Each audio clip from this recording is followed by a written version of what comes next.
Welcome to the Rangers Respite. I'm Philip. Today we're talking about the Virginia Whiskey Tournament. We are on bouts 11 and 12. But before we get to that, let's talk about the last set of bouts, bouts 9 and 10. Where did they go? Of course, Virginia Distillery Company won their bout. It doesn't surprise me at all. It surprises me that it was as close as it was. They won by a 2-vote margin.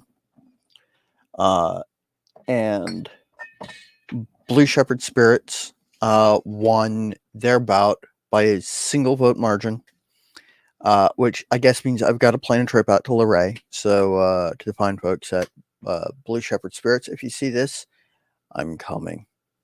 That I don't mean that in a threatening manner. I'm excited to meet you. I'm excited to purchase and try some of your spirits. And now on to bout 11. So bout 11 is another one where I don't have a spirit from a single distillery on this list.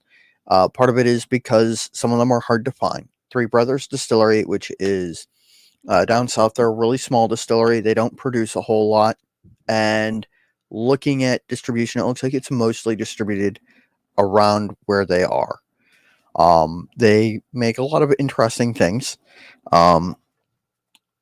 We got Hilltop Distillery, which only just recently started to have distribution throughout Virginia. I could have sworn I've seen a bottle of their whiskey at my local ABC store. Last time I went through, I didn't see any. I'm going to have to check a handful of local stores to find a bottle. Let's see who else. Virginia Foothills Distillery, another relatively new distillery. They don't have a lot of distribution yet. I am going to have to either order directly from them or travel to get some. And the last and most interesting, in my personal opinion, in 2022, they made it to round 3. In 2023, they made it, I think, just to round 2. I have to double check that. I looked at it this morning and my brain is a worn out sponge. It no longer holds water. But George Washington's Mount Vernon Distillery, I've never had anything from them. It is incredibly expensive. That is due in part to the fact that they're using 18th century technology and they are, making incredibly small batches. We're talking, I think that there still is the smallest, if not, or one of the smallest, if not the smallest stills in Virginia. They're unaged white rye whiskey, which is exactly how George Washington would have bottled his whiskey or sold his whiskey, is $98 for a 375. The straight rye is $188 for a 375. And I have trouble justifying that. I'm going to have to.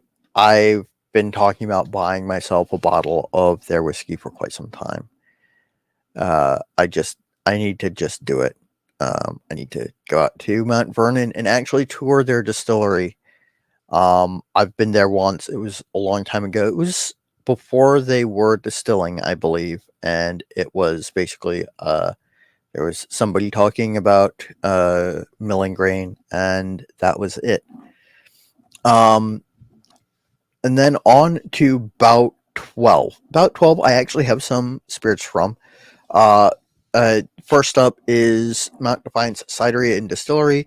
They're one of those distilleries that everybody that I talk to is like, "Oh yeah, you've had Old Volstead, right?"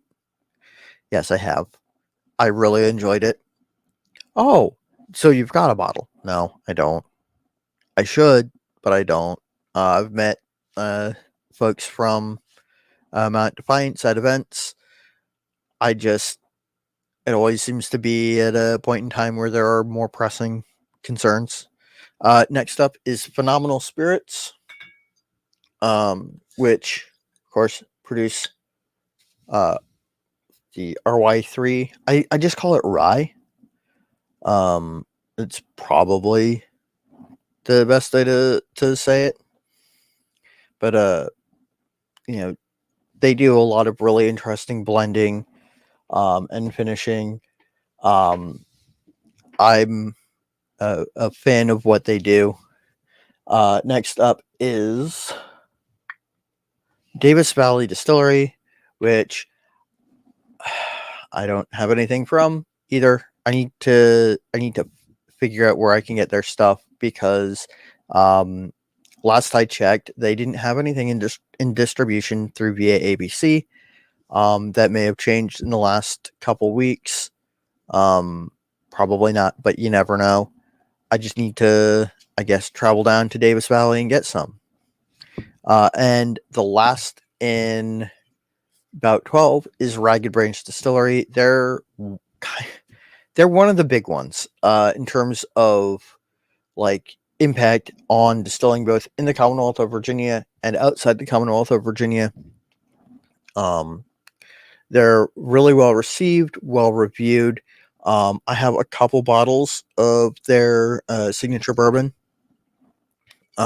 because when it used to be my go-to bottle to bring to parties and stuff was Evan Williams White Label because I don't really hang around with a whole lot of other whiskey enthusiasts, and it is a good, affordable, high quality bourbon that is, I like it. Most of my friends who've tried it have liked it, but when I started getting into Virginia whiskey, I decided that I had to, um, I had to start. I had to find a Virginia bourbon that'd be good for that. And Ragged Branch is what I settled on. This is batch 16, bottle 37. The other bottle that I have, that I only have because I left it at a friend's house after a party, sort of, my usual modus operandi, when when I buy a bottle specifically to take to a party. And the next time I saw them, they're like, "Oh, hey, you forgot your whiskey," and they gave it back to me. And that is, um, batch 5, which is kind of cool. They make a pretty good selection of whiskeys. They're one of the distilleries that I don't forget that they exist, but they're not my favorite distillery. They undeniably produce a high quality product. This is one of the better Virginia bourbons that I have had, and Virginia produces a lot of very good bourbons, but I don't love them the way that I love, for example, Catoctin Creek or Copper Fox or Virginia Distillery Company. It's one of those, hasn't really sparked a great love in my heart, and that is not a failing of them. It's just I haven't had a whole lot from them. Again, there's a reason why I take Ragged Branch bourbon to parties, why I go buy a bottle, take it to a party, and leave it there.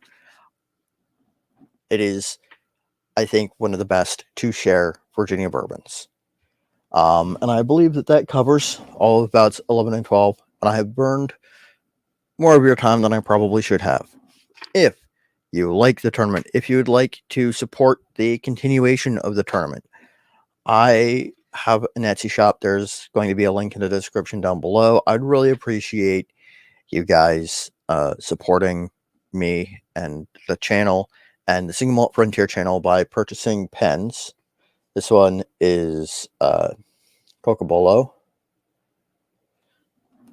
Beautiful gold hardware. It's a rollerball. It's listed, as well as pens made from barrel staves. And I also make bowls. This is Catalpa, Ambrosia Maple, Teak, Rainbow Poplar, a good selection. Again, they're all listed on my Etsy shop, link down below. If you like what I'm doing, if you'd like to support it, that is the way to do it. Every purchase that you make directly supports this channel and me, and indirectly supports a lot of Virginia craft distilling. I think that covers everything. So until next time, stay happy, stay geeks, sláinte.